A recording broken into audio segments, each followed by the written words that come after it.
Welcome back to Dion Talk. Live Yes. in the Lumberjack Landlord Studio. Yeah. Oh, that's super comfortable. I love it. How's it going, Dion? Dion's hanging out in New Hampshire. I had no idea you lived in a nudist colony. It's so weird. I know, so many more clothes, but that's why we haven't been demonetized yet. Yet. Yes, yet. So it's worked out so far. So your live stream, go. So, well, we're live on both channels. We are. This is where we find out where the superfans are on whose channel they picked. Kidding. It's going to be whoever YouTube recommended first, hopefully, and that we're actually both live and this is working. It looks like it's working. Yes. How to make investing easier. We're going to cover a couple of topics. We'll probably round robin it back and forth. I have a couple. And then this is going to be a live stream where you have two investors who have reached financial freedom by investing in buy and hold real estate using two very different strategies and with two very different end goals. And the benefit to talking during a live stream is that you get to get what is called stream of consciousness answers. As an investor, if you asked us a question and we went and we Googled and we came up with an answer, we edit and formulate a video and put it out here in YouTube University, that means it wasn't something we had to keep in top of mind. It isn't something that we use on a daily basis to make quick decisions on what we're going to invest in. So the purpose of these live streams is to get your questions and questions from other viewers that you might not even know you wanted to ask and see what do we keep in top of mind. If you ask a very detailed CPA tax question, where Matt might know, I wouldn't know because I don't want to. I don't want to know the different types of depreciation. I want my CPA to know, and for him or her to take the information that I provide them and then do the best with that. So, Matt, first thing you can think of when it comes to making investing easier, what comes to mind? Not using a PM. Yeah, no kidding. I just had a phone call when that was one of the topics of conversation. Yeah. For me, it's really about having your systems in place, and those systems come from experience. And if you don't have those systems or know what those systems should be, there's only two courses you could choose from to actually figure out what those systems should be. And so I think that the biggest key, and I think the biggest mistake that people make is, I'm remote investing, I need a PM. I don't know anything about housing, I need a PM. I am concerned about having conversations with tenants, I need a PM. And I think so that's where I think that mentality comes from. And that's why 40% of landlords, 40% of landlords actually have PMs. And it's so funny because maybe one out of 20 people are like, I like my PM. Maybe 1 in 20. Like, no one's like, man, these guys just knock it out of the park every single time. Like, I know Zuber likes his, but let's face it, he's got 187 units or whatever. And how many did he cycle through until he got to the one? Exactly. You kiss a lot of frogs. It's just like contractors. You know, I kissed a lot of frogs. And then to take that one step further, Michael Zuber from One Rental at a Time has, over 180 units, invests in Fresno, California, 2.5 hours away from where he lives. Even he said, I'm moving to Vegas. He's closed on his house, so that's awesome. He should send himself a card. And he said, as he buys investments in Vegas, he's probably going to self-manage. Yeah. He understands this is one of the things that investors do that make it harder to invest. So we're talking what to do to make it easier. This is an actual step people take to make it harder by hiring a PM. Sure. You are hiring somebody who in most cases is going to make more money off of your rental than you do. Yeah. Why would you make it harder on yourself that way? If you're investing at a distance, like Millennial Mike does, I absolutely totally understand. That's a smart move. I would not want to self-manage at a distance unless I used to live there and had my systems in place already. So the first thing that comes to mind to me when it comes to making investing easier is the takeaway that I have from working at the CDL school for the last decade. As an instructor, I drove trucks for years before becoming an instructor. I was in the Marines and law enforcement, and I was a truck driver.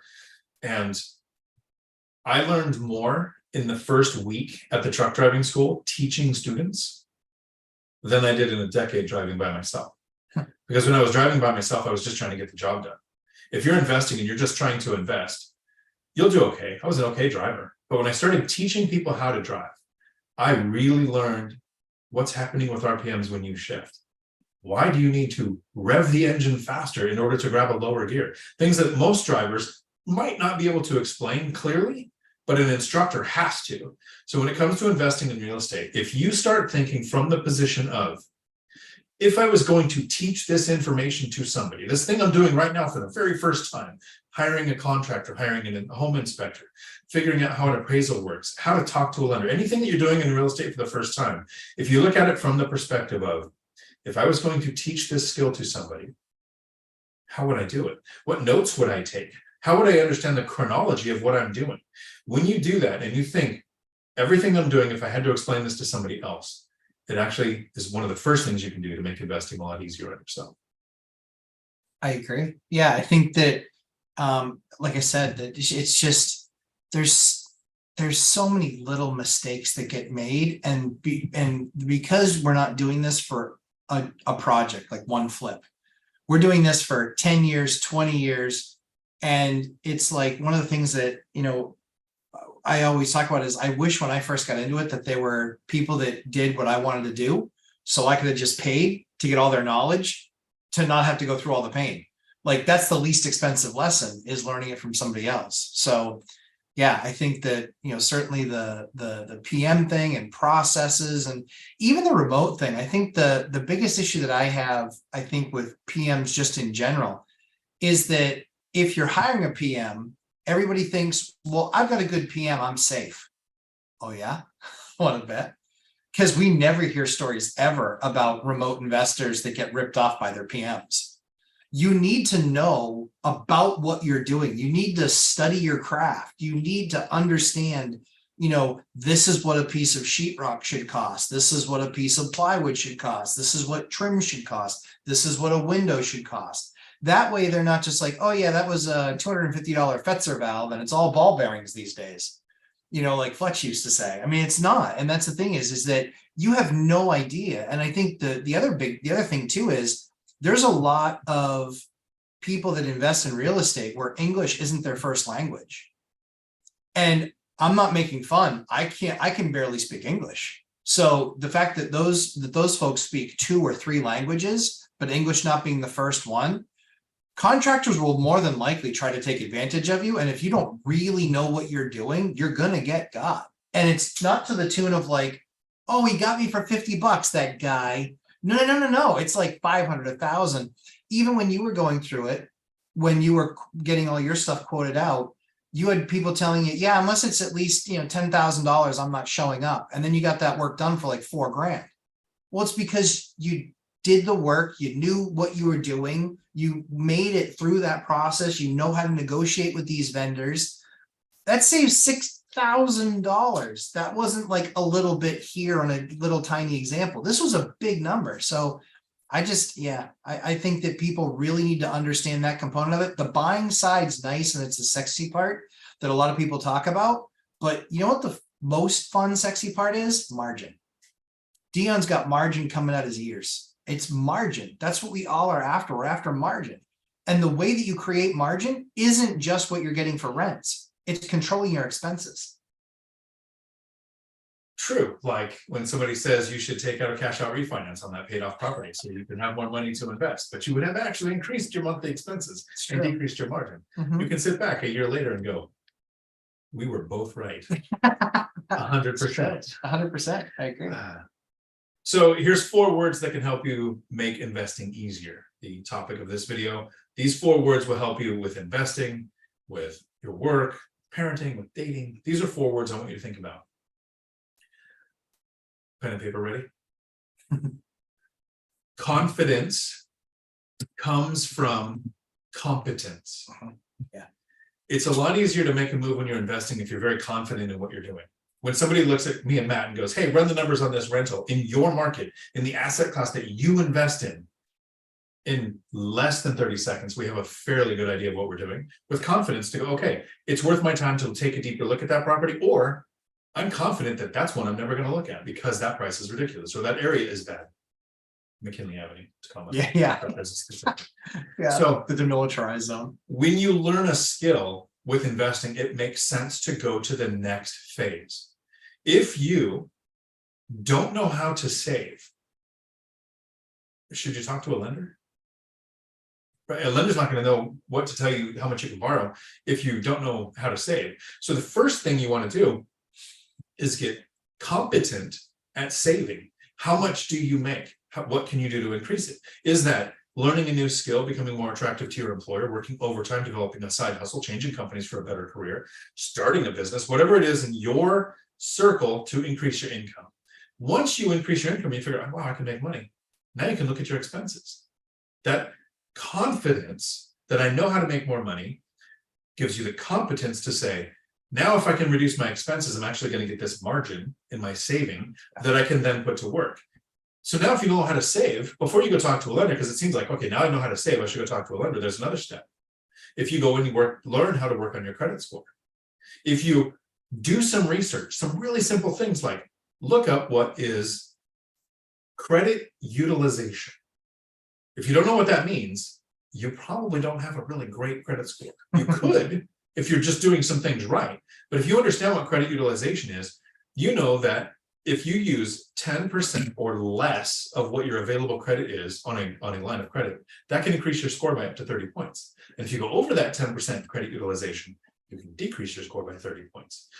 Once you are confident in getting your credit score because you have developed the skills to improve your credit score, develop your skills to improve your income, reduce your expenses, now it makes sense to go talk to a lender. When you go talk to a lender, the confidence is going to come because you are competent, that you know how much you can save, you know what your credit score is. So when the lender starts asking you questions, that confidence is what's going to take you to the next stage. And that goes all the way through investing. So remember those 4 words. I think best said, it's hard to be humble when you can jump, stunt, and tumble. I think what it comes down to is exactly like what Dion's saying, which is having a skill set, having the ability, and, you know, getting in a position where you recognize, I mean, we work with new investors all the time, and we look at it and it's just like, dude, you are not ready. Like, you might emotionally be there, you might mentally be there, but I'm seeing you financially and no, you are not ready. And there's nothing more stressful than doing it when everything has to go perfectly in order for you to be in the spot where you can make money. You need to have margin for error, especially on the first one,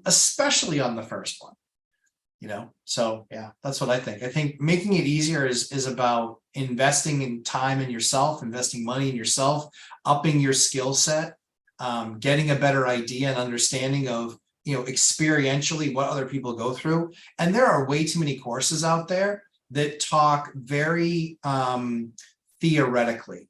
Well, theoretically, no. Everything that we're talking about is stuff that we do. It's stuff that we work at. It's stuff that we know. It's stuff that we understand. Yeah. So. Yeah. So let's handle the super chat on your channel first.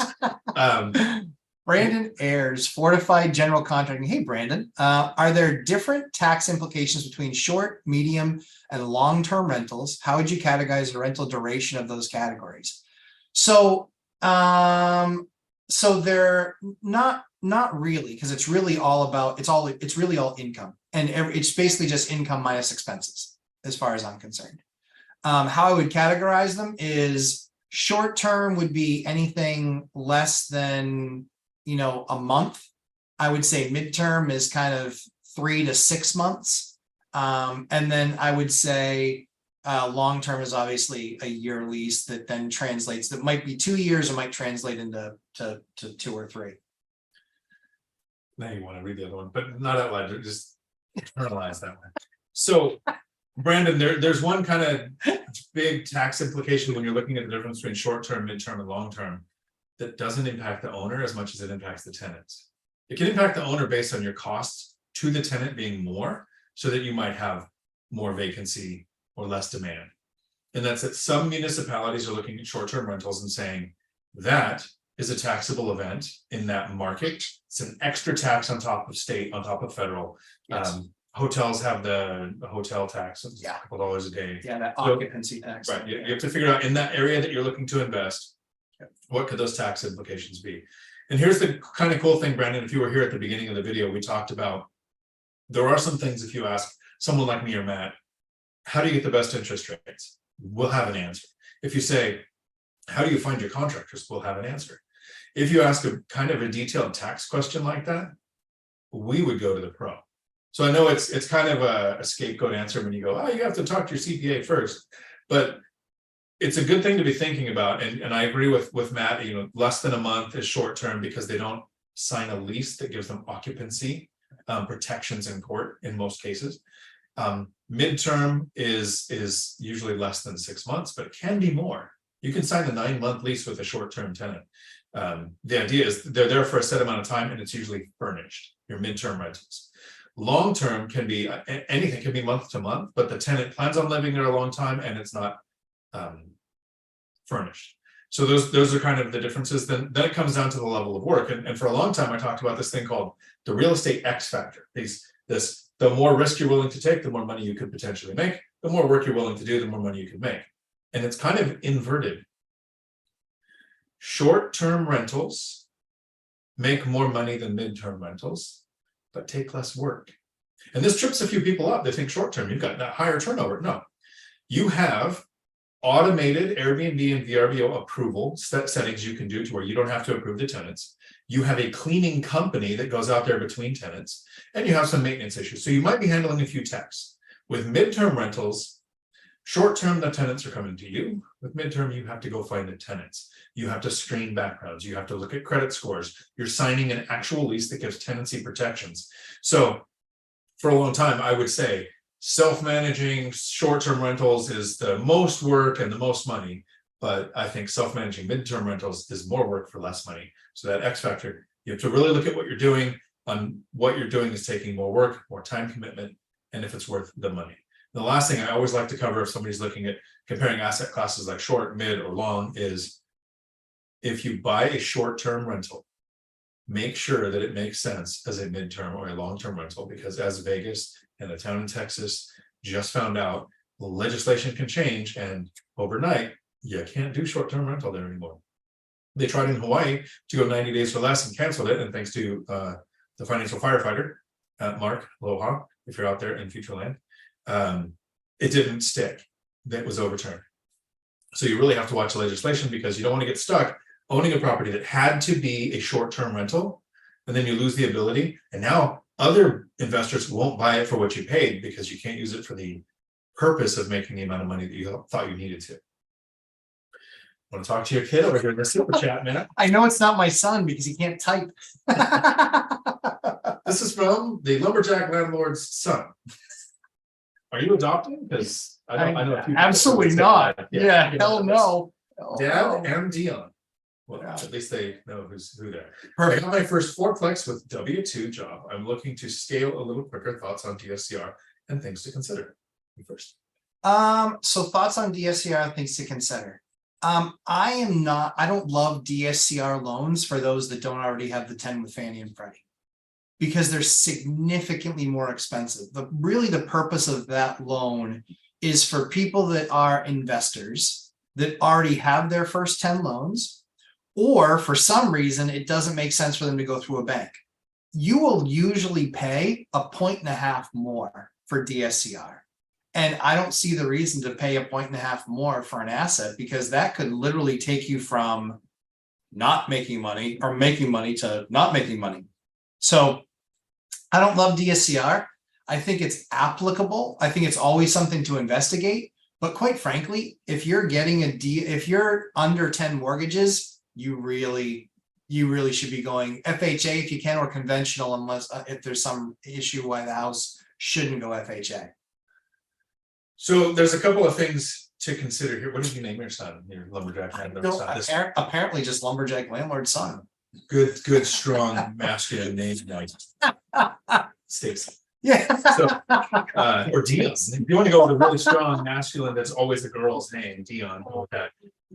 If you're going to go with DSCR, there's a couple of times it makes sense. You need to watch what's happening with interest rates. In the last couple of years, there was a period of time where DSCR loan interest rates was less than conventional. It happened for about a week, so it's not very common. And then it flipped back to where it's not. If you are trying to scale within those first 2 years of investing, you just got your first fourplex, and before the 2 years passes, you want to scale quickly. DSCR can get you around the debt to income ratio problem that you can run into, because Conventional FHA, VA, they will look at the income that you have. Once you have rental income for 2 years, they're more likely to, they'll start sooner. Some lenders will start from day one, looking at 75% of rental income in your debt to income ratio.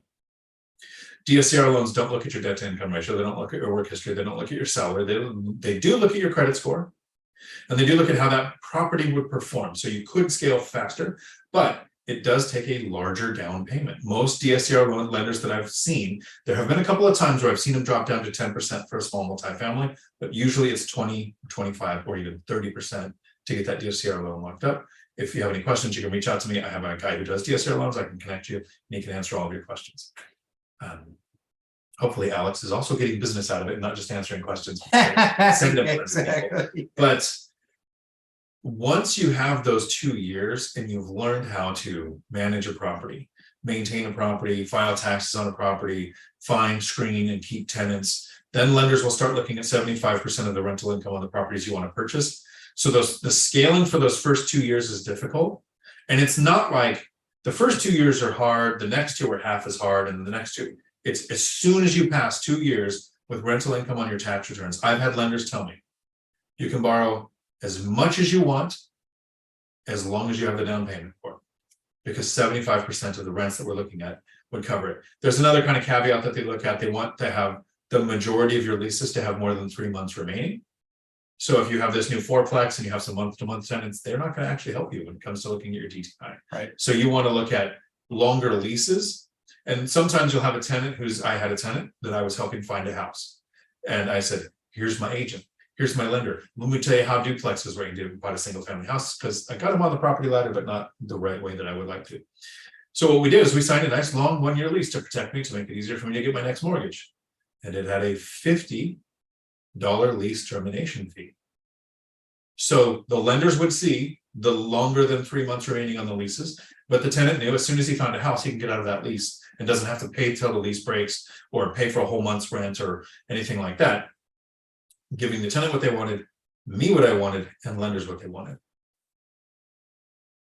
I see a super chat here from Adam Calhoun, who I had met when I was in Gary, Indiana, at Millennial Mike's event. Which, are we going to Millennial Mike's event in the? I saw I got an invite. Okay, son of a bitch. I think he sent you an invite. I think he asked you if you wanted to come and present, and you said.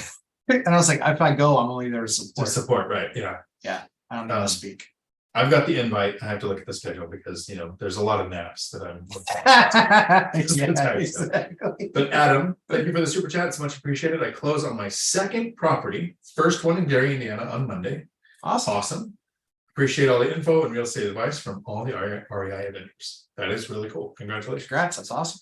So I was myself looking at Gary if I didn't find the place that I did in Washington. So that in several videos, that when I came back from Portugal, which I thought I was going to spend money on. I thought for sure you're going to spend money there. I was actually really excited to ride your coattails, in all honesty. If we can get a couple of us to invest in different countries, then we can just kind of cycle through where we hang out. Like small group Airbnb. Exactly. Perfect. Rob, isn't Mike supposed to be there too? And this is where I check my text to see if Mike has said, why am I not invited? He was supposed to be here. Yes. Was he? Well, he was supposed to be here. Like, yes, here. By the way, this is not a split screen. We're not doing some tricky thing. I'm actually. Yeah. I'm hanging out in Boston for at least a week. Yeah, it's awesome. I've heard the scuba diving's great. I don't know from who. I show up here and it's torrential downpour in Maine. Like I said, let's go there in the summer so I can go and visit when it's not Siberia, and it is. Yeah, rain is not Siberia, Deanna. It never rains in Siberia, number one. Number two is there is beautiful scuba diving right off the coast of the Cape. Great whites up and down the coast. No, I'm going to wait for Thailand. So yeah. Trying to kill you in the water. I was going to say, the only thing you'll finally usually see off the Cape is an overturned, what is it, a Buick? Nice. Tom Kine, howdy. Hope you're having a good day. I think you're between driving right now. Glad to be here. Glad you're here too. Tom, good to see you. Stop down in Maryland for a visit. Is Maryland a real place? It is a real. Oh, yeah, it's a real place. Yeah, the Terrapins. Like the Terrapins. Terrapins. Is that a sports ball reference? It's a sports ball reference. It is. University of Maryland Terrapins. The Terps. And then Millennial Mike does chime in here, which Are you at work, Mike, or would you like an invite? The crossover, we all need it. I mean, I would rather have you here. Yeah.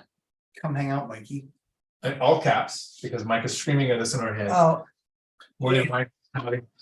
If anybody's wondering, if you're new to the channel that we're live on right now, Millennial Mike is a first responder who lives in a high cost of living area, who invests out of state in Gary, Indiana, and shares his information on YouTube. On Millennial Mike is the name of the channel. Didn't get an invite. I can't say this with a straight face. yeah. Bro, that's not my language. Fake news. He pulls it up, but I said, come present. Of course, you're invited. Please come. Yes. Loser. That one wasn't in cast. He clearly wasn't here for what exactly we just explained, which was, I said, Mike was nice enough to invite me to speak when I told him I'd try and get out there to actually see him. I said, I don't need to speak. I'm happy to just go and be supportive. And I want to see Gary. I want to try out my new flak jacket. I like Kev Moss says the new AI filters are pretty convincing. Yeah, I know, I'm right? surprised. I thought you were a guy this whole time. Howdy, everyone. Let's see if we can get some channels here. Yes, Dividend Dave is not the only one with dad jokes. It's perfect. Chenda, howdy. Question about asbestos siding on rental property. Is it okay to buy them? I have heard some insurance companies will not insure house with those siding. Any suggestions? Find out how much a remediation would cost. Get a couple quotes from contractors in your area that are licensed for it. Add that to your cost to acquire if you needed to. You live in a place where most buildings are 100 years plus old. Most of my rentals are from 1980 to 2000. Yep. So I've only got two that are old enough to have those issues. Mm-hmm. It wasn't a deal breaker for me. I looked at the cost if I had to remediate. Still made it a good deal. Followed through with it. What do you do in that situation? Lead specifically, was it? Yeah. This is asbestos, but lead's same thing. Insurance can Asbestos. So asbestos, you actually don't need to touch it unless it's airborne. There's a ton of asbestos used. It's actually an amazing material, fireproofing product. It only becomes an issue when it gets airborne, which means it's been broken and you see the fibers in the air. And so usually with asbestos, we leave it be, just like leaves of 3, we leave it be. So we don't usually touch it. We leave it there. The only thing that we ever might do is if it's insulation around pipes, we might just take plastic and go around the plastic and then staple the plastic to the joist on the top. That way, if somebody accidentally bumps it, you don't actually bump the asbestos itself. So asbestos, unless it really depends on truly what it is, like they make asbestos tile on the outside of houses. I don't remediate that. That could literally be a $50,000 job. So people have no idea how expensive asbestos remediation is. You can have one of those old boilers and they basically used to cover it with paste, asbestos paste. And to get one of those done is about $12,000. That's just to literally sit there and you heat up the material and you chip it off. But you can't do that. That it only can be done by a seasoned professional because they also have to create what's called a zero pressure room. And so it's a very expensive process. So when it comes to asbestos, I really don't spend any time remediating it. What I usually do is, like I said, if it's on pipe coverings, we'll put plastic up on them and then staple that to the ceiling because we're not touching the asbestos. We're not removing it. But asbestos is very expensive and it can quickly, if it's something that is a hazard, like you see that it's becoming airborne, you see pieces flaking off and things like that, then I would make sure that you're getting a quote for that before you close. As part of the inspection your cost to process. acquire. Absolutely. Yeah. Let's go to yours and see if there's any questions popping up. Ronnie Rainey Butrini. Hey guys, Dion, all CDS Lakewood passed skills test today. State tester. Okay, perfect. Years ago. My question is, would you purchase 2 properties if you managed to save enough money for it when starting out?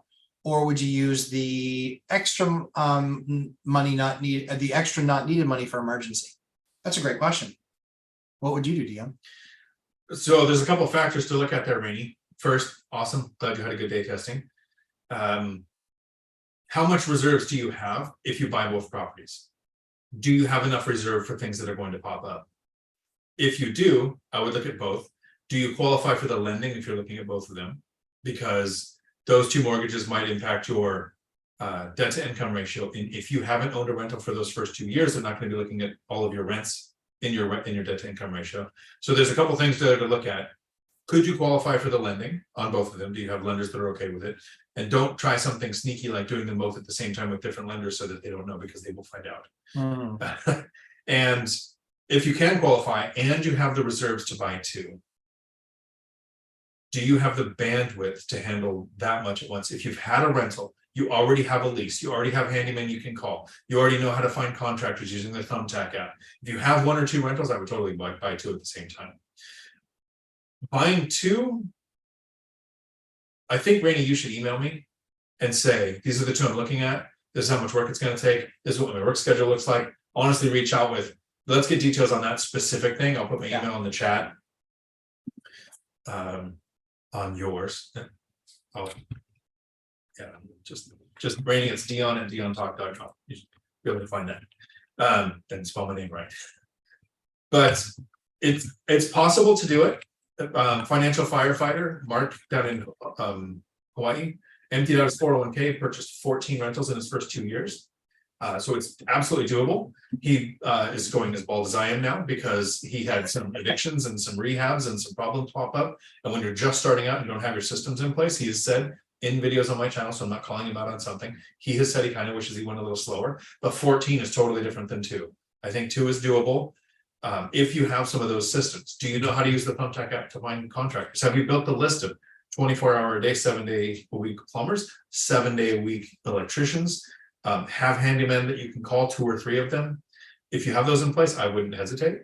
If everything I just said in the last 25 seconds confused you, not yet. Yeah. Joshua Melby, I'll answer this one quickly for you, my friend. I will help you out. I will set you up, my man. SKU number for Home Depot. SKU number for Home Depot. 100-697-1698. That's SKU number 100-697-1698. That is for the Hartford satin nickel hall closet passage doorknob. Those are the ones that we use as doorknobs for our those are the ones that we use, and those are 10 packs for $73. Isn't he saying he's struggling to find the Defiant ones you mentioned? Yeah, so these are made by Defiant. Okay. That's just the style is Hartford. I like that bigger handle. Because here's the moment of transparency. You sent me the link for the Defiant ones. I purchased 3. Yeah. And now the link is gone and Walmart doesn't carry them. I know.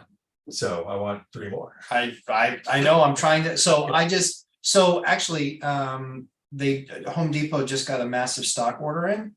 And so I will give you guys that number too. Because that's just the kind of guy I am. Duplex Dave, howdy. Question, how often do you have your properties inspected? You have 100 and last count 37. 37, yep, still that number. And sadly. How often do you have them inspected? Depends on what level you mean inspected. So we will typically when there's a lease renewal, we will swing out there and take a look. I'd like to know why my kid's so rich. Yeah, you can keep throwing money at it. Go ahead. Give that monkey money to Uncle Dion. And so yeah, what the heck we were talking about? But yeah, anyway, so the I don't remember what we were talking about, but the handles. So anyway, so the handles, I gave you that guys that SKU number. The other number that you're looking for the actual locks, and Dion, here's the number you're looking for too, but I can just forward it to you. Just forward it to me. I will forward it to you. These are the square satin nickel electronic single cylinder touch pads. The Home Depot SKU is 100-758-7011. Again, 100-758-7011. I bought that, my most recent order, I bought 50. So I usually buy them 50 at a time. I usually, when I did the schlag, I would buy 4 or 5. Yeah. And what I did is I would track Amazon, Lowe's, Home Depot. They were about $109 each. And once in a while they'd go on sale for $89. So they're significantly more than these Defiant. Yeah. And the Defiant so far, I've only had them for a little over a month. Yeah. Seem to be working as well as the Schlag. And they Yeah. were like 50 or 60 bucks. Yep. But when the Schlag would go on sale for 89, then I'd pick up 4 or 5 of them. These just, so Home Depot, if you have a pros account, they just went on sale, or they were on sale when I bought 50 of them. It's something I check kind of once a month. And so I checked and they were on sale for 36 bucks.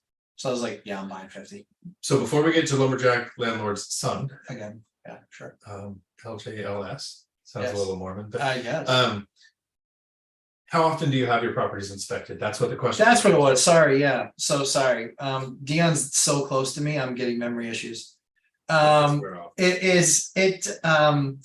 So we will usually inspect around the year when we're doing the lease renewal, to see if we want to do a renewal, right? So they'll say, hey, we'd love to renew for a year. Sometimes that's proactive. Other times we reach out to them and say, hey, your lease is expiring in 45 days. Were you interested in renewing? And sometimes they say yes, sometimes they say no. Sometimes they say, well, you know what, let me think about it. You know what, it's a year, it's close to a year anyway. We just want to pop out, make sure that we take care of, smokes and check everything like that. And then I'll actually have somebody check it and then get back to me and just say, dude, they live like it's Lord of the Flies in there. And then I'm just like, oh yeah, sorry, we're not going to renew. Or if we do, we're going to renew, but yeah, rent's going up X amount. So for me, it depends on the relationship you have with your handyman. If they go to a property to fix something, they should kind of give you a report of, here's what I found, this is what I see, place seems fine. Me personally going to inspect, in the first few years, I used to try to go once a year, lease renewal, or changing out HVAC filters, which only a couple of my properties have HVAC, so that wasn't a real thing. But if a handyman hasn't been to something in a year or two, so every maybe other year, I would make sure that I have some type of inspection done. Checking smoke detectors, carbon monoxide detectors is a valid reason to go. Actually gets you into each bedroom. I don't know that I would do more than that. If you have Section 8 tenants, then Section 8 can monitor them once a year or every other year, depending on what their budgeting is. And I've had some people say, I don't want to own Section 8 because somebody else can inspect my property. It's an inspection, you don't have to pay for it. And if they find something to fix, you should fix it. Mm-hmm. Okay, so LJLS. Follow up on DSCR. If I go that route to skirt the W-2 2-year problem, can I refinance out of DSCR into conventional? Yep. Yes, but you're incurring a large cost. Mm-hmm. Also, I have a 3-car garage behind a 4-plex and don't know what to do with it. Storage units. 3-car garage behind 4-plex. What I would probably do is, yeah, you could do storage. You could do, I would put up a wall. I would literally put up a 2x4 wall in between, even if you just cover it with paneling. So if somebody whacks it with a car door, that's fine. What you don't want is the liability of one person saying, oh, they were in there, they scratched my car. They have no access to it. The other thing that I would do too is I'd probably put a keypad, a door keypad on that too. That way you can get access anytime you want, not have to have multiple keys for that, track down that key, because that's kind of a pain in the ass. So yeah, you can look at, are you in an area where, God bless me, are you in an area where you can rent it? Like, is it something where maybe the tenants want it? And it's just something where you say, hey, I want to offer it to you before I put it on the market. But that's what I would probably do. I'd probably offer it that way. How many rentals do you have? How far is this one from where you live? And could you have a use for all of the equipment you're going to have related to your rentals to use that for yourself? I have a 4-plex. I had a storage shed built. That storage shed is for me, right? If the tenants wanted one, I could have another one built and increase their rent by the cost to get a good enough return. I have a triplex that also has a house with a massive shop garage attached to it. And my intention there, this might not work with a 4-plex, is if that tenant ever moves out, I'm going to midterm or short-term rent that house, but not the garage. And then that garage would be for my stuff for all the rentals. Where do you store your refrigerators and your washer dryers or your ranges or lawn care stuff or anything that you're using that your business needs? It's nice to have a place like that so that you don't have to have a work truck full of stuff for your rentals in your driveway. That's true. Not that I've ever seen that today. We do. We have a truck loaded to the gills. Tom Kine, East Coast meetup. Perfect time for Dion. I don't disagree. Legacy Up, here's to the snowball effect. Thank you very much, Legacy Up. I appreciate it. I know. It's really funny because Dion's here, and so we went out. We got dinner. And now we're doing a live stream, and then I'm gone the next 2 days on business, but then I'm back Friday, Saturday, Sunday, and so we're gonna be doing lots of fun, stupid stuff together.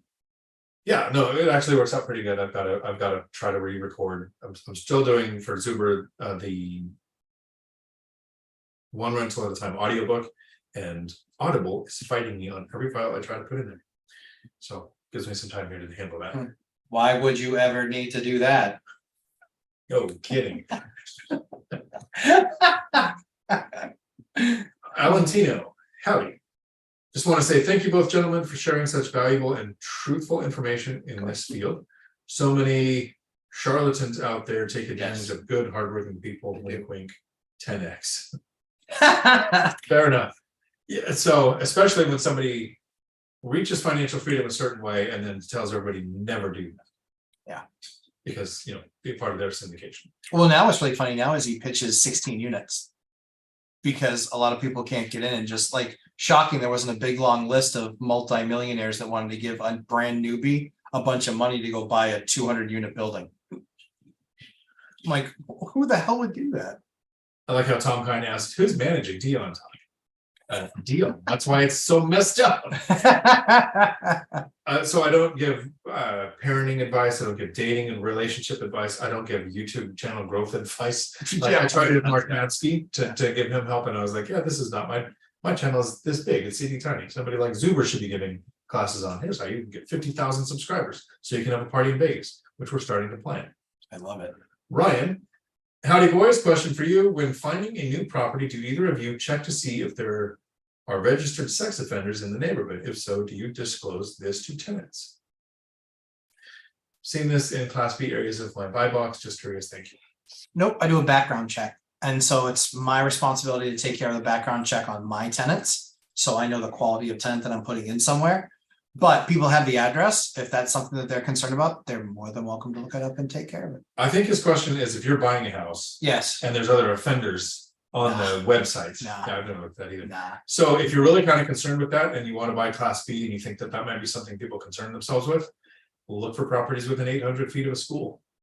Then you won't have that issue around your property. The other issue too is that that only cuts you out of a very small segment of the market, and quite frankly, not a market I really care to spend a bunch of time in.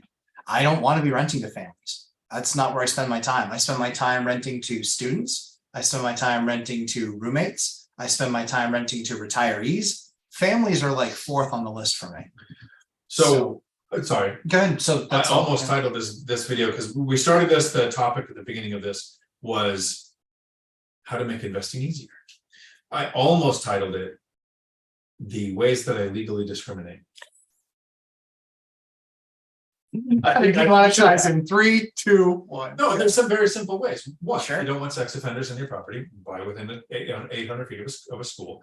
If you don't want as many kids in your properties, what I'm doing whenever I'm going to be doing any rehabs going forward, yanking out all bathtubs and putting in walk-in showers because people with smaller kids want to have bathtubs. If you want military tenants or Section 8 tenants, or working or retired tenants, it would be illegal to run an ad saying no Section 8 allowed in this one unit specifically, no military or only military. Right. But you can legally discriminate by controlling where you advertise. Absolutely. If you want a veteran or a military person, then you advertise on base. If you want a Section 8 tenant to go into that unit because you're trying to maintain the balance like I do, call the housing authority and say, here's the link to my listing that comes out next Tuesday. Share this with your clients. So that was almost this video, which sounded worse than, which is my superpower. Yeah. That's well done. Matthew Mead, welcome to the channel. Do you have a stein for Dion's water? Nope. You do have a stein. Oh, I do. I have a stein. I do. I actually have a quite big stein. That's what she said. Yeah. Matt picked this up for me specifically for today, but I thought I would get the spiders out of it before I put my water that makes my eyes water in it. Yeah, that is one massive stein. Tom Kine, can you put a rental into your IRA for tax-free earnings? Yes, it is. Here's the negatives. complicated. So this comes up a lot in the Bigger Pockets forums, and that's why I feel might help. Please, absolutely. Right. I'm the anti-retirement account person. If you intend on retiring after 65 and you intend on retiring poor, retirement accounts are great. Go for it. But if you want to retire early and you want to retire wealthy and you want to retire in a higher tax bracket, retirement accounts, professional term, are retarded. Don't do that. So a lot of people will say, well, I could self-direct a rental in there. Great, you can't depreciate. Great, you can't self-manage. Great, you can't house hack. All of the benefits that real estate is beautiful for, you put barriers between you and that. So can you? Yes. Do people do it? Often. But is their intention to be able to retire early, make work optional in a decade or less? Probably not. So is it an option? Yes. Is it a good option? Depends on your goal. Yes. I gotta ask this question, and because Dan, you gotta answer this one first. Kev Buzz, question: have you guys ever run across the all landlords are evil crowd? There are entire Facebook groups dedicated to bashing landlords. Other than ignoring it, is there a good way to debate this? There's a fun way to debate this. It's amazing. Yeah. So if you Google, do you say your last name? No, never. You know, okay. Mm-mm. But Business Insider. Yes. And your name. Nope. Lumberjack landlord. Lumberjack landlord and Business Insider. Okay, good. Yeah. I almost just. You're good. No, that's All right. perfect. Hey, look at that. I remembered not to do something stupid. Write that down. That's not what happened. But if you Google Dion McNeely, Business Insider, Lumberjack landlord business, Michael Zuber, one rental at a time, Business Insider, you'll see a ton of articles that come out and go, here's how these gentlemen, Millennial Mike. I don't think he goes by Millennial Mike with Business Insider on articles. I think it's literally Michael Newton. But you can look up these articles and it's here's how we did something you can do. But then you go to anti-work on Reddit. And there is a string when they did a video, an article on the binder strategy, how to get your tenants to ask you to raise the rent. There's over 1,000 comments with some very creative people, really creative on the ways they wish I would die. I mean, I think South Park struggled to get Kenny to die as many times as this thread has me dying. So yes, we run into the landlords are evil. We've made some videos. Landlords are evil. Debating it is fun, but so rule of the interwebs: never argue with fools, because at a distance nobody can tell you apart, and you can't use logic to argue somebody's emotional point. And the people who hate landlords are coming from an emotional point of pain. I suck at life so much, I can't save money, I can't invest, I can't make more money, I can't learn to save, I can't work on a credit score, so I'll never own a rental. So what do? I have a visceral reaction full of vitriol towards the person who did that, who then fixed the property up, charges market rents or less, keeps tenants in housing who don't want to own because not everybody does, provides housing to Section 8, provides housing to people who are working. I'm going to steal a term from you that I hardly ever say, but you say a lot. At the end of the day, do you care? Right. So one of the beautiful things about live streams like this is generally, and we had to go to members can, not members, subscribers can comment because you get a lot of bots, but we're hanging out with people who have the same idea. How can I reach financial freedom ethically while helping create housing to solve a housing issue? This is the people you want to interact with. And again, to steal from Matt, and something that Matt says often, we are not in the convincing business, right? It's not our job to convince anybody. It's if we can explain, hey, it's possible to reach financial freedom. Here's how we did it. Here's the systems and strategies we use that might make it easier for you to do it. Here's the timeline it took. Great for the people who are looking for that. For the haters, they feed my soul. Fighting them back feeds my soul. I say things like rent's due, or PS don't forget your rent's late, or stay thirsty, my friend, or there's so many different comebacks. Because at the end of the day, it's like, I don't care. Like, do you really think that something that you're going to say is going to make me feel bad about all the hard work that I put in? Then you say it's not hard work. And then I say, what would you know about it? You know, because I mean, this is the back and forth. You're not going to change their mind. They're not